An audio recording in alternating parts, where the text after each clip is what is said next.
Okay Vasantbhai, આપણે કેટલા વર્ષોથી આપણે મરચીની વાવેતર કરીએ છીએ? તો કેટલા વીઘાનો પ્લોટ હશે વસંતભાઈ આપણો આ? વસંતભાઈ, બીજું તમને શું શું પરિણામ મળ્યા આપ્યા પછી? બીજા ખેડૂત મિત્રોએ પણ વાપર્યું, એમના ખિસ્સામાં કેવા પરિણામ મળ્યા?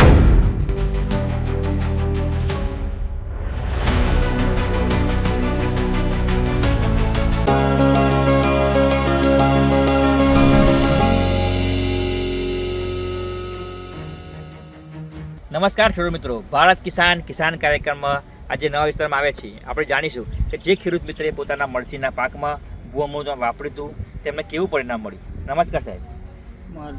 સાહેબ, તમારું નામ કહેજો, આખું તમારું ગામ તાલુકો સાહેબ જણાવજો. મારું ગામ કૈયદ, મોઢા તાલુકો. મારું નામ વસંતભાઈ ચંદુભાઈ પટેલ. ઓકે વસંતભાઈ, આપણે કેટલા વર્ષોથી આપણે મરચીની વાવેતર કરીએ છીએ? અમે 15 થી 20 વર્ષથી વાવેતર કરીએ. સરસ વસંતભાઈ. તો કેટલા વીઘાનો પ્લોટ હશે વસંતભાઈ આપણો આ? 1.5 વીઘાનો પ્લોટ. ઓકે, તો વસંતભાઈ, તમે ક્યારે ભૂમિજનું ભૂઅમૃતમ વાપર્યું હતું આની અંદર સાહેબ, તમે જણાવજો. અમારી મરચી નાની હતી, થોડીક પીળી પડી ગયેલી, તો વિકાસ નહોતો થતો. તે અમે કરુણાસાગર એગ્રોમાં ગયા હતા દવા લેવા. તો એમણે કહ્યું કે આવું ચડાવો તો રિઝલ્ટ સારું મળશે, મરચીનો વિકાસ થઈ જશે.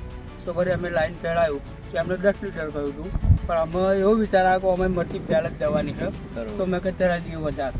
તો ફરી અમે 20 લીટર ચડાવી દીધી, એમાં બમણું રિઝલ્ટ મળી ગયું. તેનો વિકાસ થઈ ગયો ને મરચી અત્યારે હાલમાં આવી છે.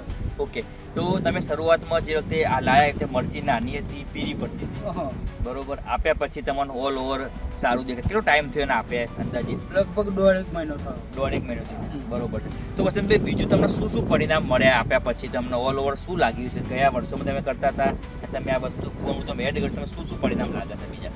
ગયા વર્ષે તો આવી નથી થઈ, પણ આ દવા માર્યા પછી અમને રિઝલ્ટ સારું મળ્યું. ઓકે, તેનો વિકાસ બી થયો અને એના પત્તા બી મોટા થાય છે. ઓકે સાહેબ, સરસ. સાહેબ, જે વખતે તમે આ પ્રોડક્ટ વાપરી, બરોબર, તો તમને કેવું પરિણામ મળ્યું એમ? અમે આ ભૂઅમૃતમ વાપર્યા પછી અમારી વાડી સારી થઈ એમ. બરોબર છે. અને હજુ નેક્સ્ટ ટાઈમ ફરી ભૂઅમૃતમ જ વાપરવાનું છે. ઓકે, સંતોષ બીજી વખત તમને મારવાનું છે એમ. ઓકે, તો અમને સારું લાગ્યું એટલે મેં કે મારી હજુ એક વખત, તો હજુ 2-3 મહિના મરચી ચાલે એવી છે એમ. ઓકે, તો વસંતભાઈ, બીજા ફાર્મરને પણ તમારી વાડી જોવા આવ્યા હતા અને તમારું પરિણામ મળ્યું, પણ બીજા ખેડૂત મિત્રોએ પણ વાપર્યું, એમના ખિસ્સામાં કેવા પરિણામ મળ્યા? એમને બી સારું રિઝલ્ટ મળ્યું છે. 6-7 જણે માર્યું અમારા કઈ ગામમાં, બરોબર. અને બધાએ જઈને લઈ આવ્યા હતા અને બધાએ માર્યું. ઓકે, તમે સારું કહેવાય કે જે એક સાચા ખેડૂત મિત્ર તરીકે તમે બીજાના પણ ભલામણ કરી કે ભાઈ મારા બી આવી વાડી હતી, ભૂઅમૃતમ વાપર્યા પછી મને આવું પરિણામ મળ્યું, અને બીજા પણ વાપર, બીજાના પણ પરિણામ સારામાં સારું મળ્યું. તો તમે બીજા ખેડૂત મિત્રોને ભલામણ કરશો આ પ્રોડક્ટ વિશે ને એવું? હા, કહીએ ને અમે. બરોબર. બધા જોવા જ આવો કે ભાઈ વસંતની વાડી સારી થઈ ગઈ છે, તો શું મારું પૂછે એટલે હું કહું કે ભૂઅમૃતમ મારેલું અમે. બરોબર છે, બરોબર છે. તો ખૂબ જ સરસ રિઝલ્ટ આપણે જોઈ રહ્યા છીએ આજે વસંતભાઈની વાડીમાં. તો વસંતભાઈ, તમે ફરીથી પણ લાવજો અને 5 લીટરના 4 ડોઝ કરજો. જોડે ભૂઅમૃતમ જોડે તમે 2-2 કિલો ફોર પણ આપજો.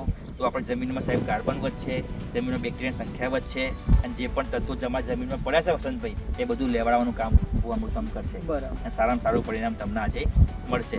તો સાહેબ, બીજા ખેડૂતોને તમે શું કહેવા માગશો કે ભાઈ થોડું પણ પોતાના વિકાસમાં વાપરવું જોઈએ, કેવું રહેવું જોઈએ એમ? ના, અમે કહીશું કે ભાઈ ભૂઅમૃતમ વાપરો જ તમે એમ. આપણે શું ઉતારો મળે અને ક્વોલિટી મળે, 100% લાઈટ બી સારું આવે. 100%.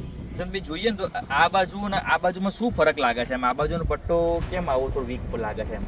આ બાજુ ભૂઅમૃતમ મારેલું અને આ બાજુ ભૂઅમૃતમ ખાલી થઈ ગયું, તે ફરી આ 2 પારિયા છૂટી ગયા હતા અમારે. બરોબર છે. તે આ બાજુ ફરી અમે લાવ્યા ને ચડાવ્યું નથી એમ. ઓકે, તો ખેડૂતો જોઈશું આપણે જેમ આપણે કહીએ છીએ, જેમ વસંતભાઈ અમે તો ઘણા ફાર્મરને કહીએ છીએ, જેમ આપણી ઇમ્યુનિટી હોય ને બૂસ્ટ થતી હોય,